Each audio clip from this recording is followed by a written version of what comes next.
Kembali lagi di Cerita Cinta Channel. Jangan lupa like, comment, and subscribe ya. Terima kasih. Awan mengenakan jaket dan menyambar kunci mobil di meja. Pria itu terburu-buru keluar setelah mendapat kabar dari temannya tentang Priska yang mabuk. Begitu akan menuruni tangga bersamaan dengan pelangi yang akan naik. Ia baru saja mematikan beberapa lampu di lantai bawah. Pelangi menatap suaminya yang tampak cukup modis dengan celana jeans dan kaos putih yang terbalut jaket. "Aku mau keluar sebentar." Tanpa menunggu sahutan dari Pelangi, Awan mempercepat langkahnya. Pelangi menatap punggung suaminya. "Mas, tunggu," panggil Pelangi membuat langkah Awan terhenti. "Kemanapun kamu pergi, ingat satu hal, ditusukkan besi ke kepalamu lebih baik daripada menyentuh perempuan yang bukan mahrammu." Terlihat kerutan tipis di kening Awan mendengar ucapan Pelangi. Pria itu terdiam beberapa saat hingga akhirnya memilih keluar tanpa mengucapkan sepatah kata pun. Sementara Pelangi hanya dapat menatap punggung suaminya yang tampak terburu-buru dan kemudian menghilang di balik pintu. "Semoga Allah selalu melindungi kamu, Mas."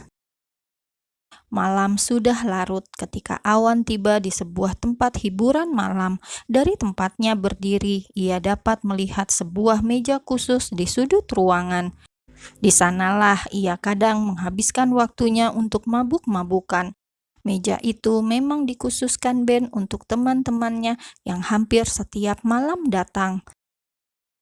Beberapa pria dan wanita terlihat masih minum. Sementara seorang wanita lainnya sudah telungkup di meja. Melihat dari warna rambutnya saja, Awan sudah dapat mengenalinya walaupun dari jauh. "Hai Awan," sapa seorang wanita berpakaian terbuka dengan suara berat. "Hei Awan, akhirnya lo datang juga. Tolong antar Priska pulang ya, dia mabuk," sambung Ben. "Atau gabung sama kita dulu, mumpung gue lagi baik, traktir kalian semua." Awan hanya menyahut dengan senyum tipis. Pandangannya tertuju pada gelas-gelas dan botol di meja. Entah mengapa dalam hati kecilnya sekarang berat menyentuh minuman itu. "Nggak dulu, gue mau langsung antar Priska pulang aja." "Buru-buru amat sih," protes salah seorang di antaranya. "Sorry, lain kali aja ya." Dengan dibantu seorang karyawan klub, Awan membawa Priska ke mobil dan mengantar pulang ke apartemen tempat tinggalnya. Sepanjang perjalanan, Priska terus saja bergumam dan sesekali menangis. "Kamu jahat sama aku, Awan. Kamu jahat. Awas saja kalau kamu lebih memilih perempuan itu dibanding aku. Mana janji kamu untuk memperjuangkan aku?" "Kamu jahat." Berulang-ulang kalimat itu terucap oleh Priska hingga tiba di apartemen. Awan menggotongnya ke kamar dan membaringkan tubuh yang nyaris tak bertenaga akibat mabuk itu. "Kamu mabuk berat, istirahatlah." Awan akan melangkah keluar, namun Priska meraih pergelangan tangannya hingga membuat langkah Awan terhenti. "Lepas, Pris, aku harus pulang." Ia melepas tangan Priska meski wanita itu tampak tak rela. "Kenapa kamu lakukan ini padaku? Kamu akan pulang menemui istrimu dan meninggalkan aku. Kita akan bicara besok setelah kamu merasa lebih baik." "Stop, Awan. Sekarang kasih tahu aku, apa lebihnya dia dibanding aku? Kamu lihat aku." Priska membuka blazernya hingga hanya menyisakan tank top yang cukup terbuka dan menampilkan belahan dadanya. Miniskirt yang digunakannya memamerkan paha putih mulusnya. Ia kembali meraih pergelangan tangan Awan dan menariknya hingga Awan terjerembab dalam posisi yang hampir menindihnya. Priska membelai wajah Awan dengan lembut. "Aku cinta sama kamu, jangan pergi." Keduanya saling tatap dalam jarak kurang dari 1 jengkal hingga hembusan nafas Priska yang cepat menerpa wajah Awan. Sentuh aku, Awan, bisiknya dengan menggoda. Untuk sesaat, Awan seperti tenggelam dalam kelembutan yang diberikan Priska kepadanya. Tanpa sadar, tangannya terangkat, mengelus wajah mulus Priska. Wajahnya maju semakin dekat hingga kedua bibir itu hampir menyatu. Namun tiba-tiba bayangan pelangi terlintas di benaknya, senyum yang indah dan tatapannya yang teduh. Ditusukkan besi ke kepala kamu jauh lebih baik daripada menyentuh perempuan yang bukan mahrammu. Awan seketika tersadar dan dengan cepat menjauhkan wajahnya. Pelangi. Pelangi masih duduk bersimpuh di atas sajadah yang membentang. Sejak Awan meninggalkan rumah, ia beristighosah memohon keselamatan dan perlindungan untuk suaminya. Dan seolah semesta menjawab doa-doanya, Awan pun tersadar saat itu juga. Tangan Priska yang melingkar posesif ke tubuh Awan terhempas dengan kasar. Matanya nyalang menatap pria itu. Awan baru saja memberikan reaksi penolakan yang menciptakan goresan luka di hatinya. Tanpa memperdulikan godaan wanita cantik itu, Awan bangkit dan mengusap wajahnya.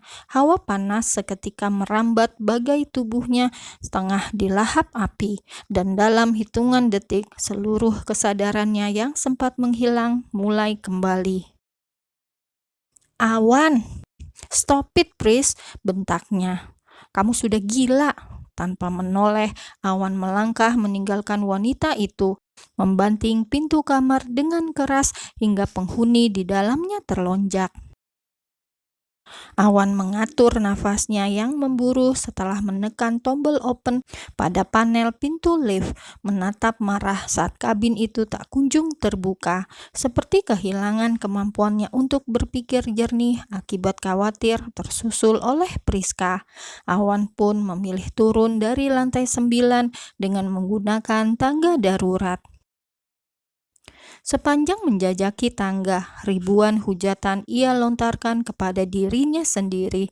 Ketika telah duduk di mobil, Awan menyandarkan punggungnya untuk mengatur nafas, meraih selembar tisu, dan mengusap keringat yang membasahi wajah, leher, dan tangan. Hampir saja. Setelah mampu menetralkan perasaannya, barulah Awan melajukan mobil. Jika tadi tidak teringat pelangi, ia mungkin sudah melakukan sebuah dosa besar yang akan disesalinya seumur hidup. Mata pelangi terpejam dengan hela nafas panjang. Bibirnya melukis senyum saat mendengar suara mesin mobil terhenti menandakan kepulangan suaminya. Alhamdulillah, dengan mengucap ribuan kalimat syukur di hati, ia segera bangkit dan keluar kamar, berlari kecil menuruni tangga menuju pintu. Tubuh Awan membeku saat tatapannya tertuju pada sosok yang menyambut kepulangannya. Pelangi masih terbalut mukena berwarna putih. Wajah teduh yang tampak bersih dan bercahaya itu berhasil menggetarkan hatinya. Ia memandangi istrinya dari bawah ke atas tanpa kedipan mata. "Kamu belum tidur? Aku menunggumu." Melihat deretan bulu mata pelangi yang masih basah, Awan yakin bahwa istrinya itu habis menangis.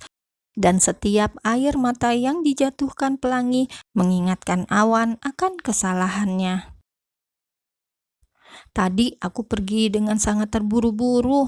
Maaf kalau sikapku menyinggung perasaanmu." "Tidak apa-apa, yang penting Mas Awan pulang dalam keadaan selamat."